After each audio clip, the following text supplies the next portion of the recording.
ওয়াকফ থেকে এসআইআর, একের পর এক ইস্যুতে মুখ পুড়ছে তৃণমূলের। অবশেষে সুর নরম করলেন মমতা বন্দ্যোপাধ্যায়। মমতা বন্দ্যোপাধ্যায় এখন সুর নরম করে 26-এ সর্বনাশ আটকানোর শেষ চেষ্টা করছেন।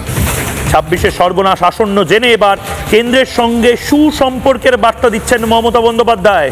হাত জোর করে আবেদন করছেন মমতা বন্দ্যোপাধ্যায়।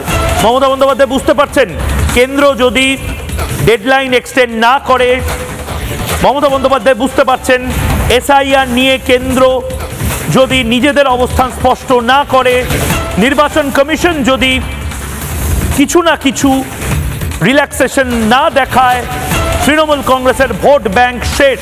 যতই অত্যাচার করুন, অপপ্রচার করুন, কুৎসা করুন, চক্রান্ত করুন, আমরা কিন্তু আপনাদের সাথে কোঅপারেশন চাই, আমরা নন কোঅপারেশন চাই না।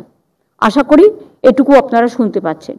এবং এটা পলিটিক্যাল মিটিং নয়, এটা গভর্নমেন্টের মিটিং। তাই government to government cooperative federalism সিস্টেমে সবাই আশা করে রাজ্য সরকার কেন্দ্রীয় সরকার কাঁধে কাঁধ মিলিয়ে কাজ করবে, শুধু ঝগড়া করা নয়। আজকে মমতা বন্দ্যোপাধ্যায় বুঝতে পারছেন যে ঘরে ধিকি ধিকি আগুন জ্বলছে।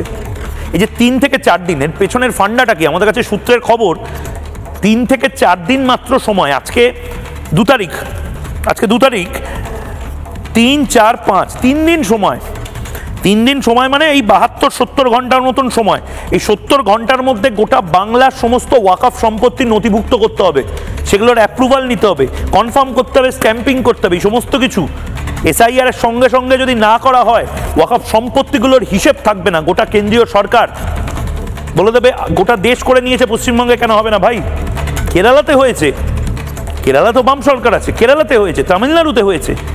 বাংলা একমাত্র রাজ্য, বাংলার যারা মুসলিম তাদেরকে মমতা বন্দ্যোপাধ্যায় যে অন্ধকারের মধ্যে ঠেলে দিয়েছেন, মমতা বন্দ্যোপাধ্যায় নিজে বুঝতে পারছেন। এবং সে কারণে সে কালজয়ী বাইট আমি বলবো আজকে, যে হাত জোর করে মমতা বন্দ্যোপাধ্যায় বাইট দিচ্ছেন। কেন? তার কারণ মমতা বন্দ্যোপাধ্যায় সিগন্যাল দিচ্ছেন, বার্তা দিচ্ছেন বোধহয় কেন্দ্রকে, একটু সফট হোক, একটু রিল্যাক্সেশন দেওয়া হোক।